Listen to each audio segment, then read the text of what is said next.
Кейбір кезде подписчиктер сендер дейтін қазір достар 2020 қазір не болады?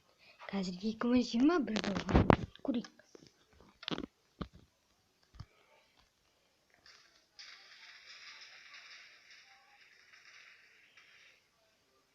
Міне достар, подписчиктер қарап отырсаңыздар, лайк басыңыздар. Міне 2021-ге келіп жеттік. Міне 2021. Қол шапалақтап қойыңыздар, подписчиктер. Сіздерге видео ұнаса лайк. Мен видео түсіріп жатырмын. Сондықтан мен ете видео түсірсем, менің каналыма түгел лайк пен подписать басыңыздар. Ендеше сіздерге давай, чао.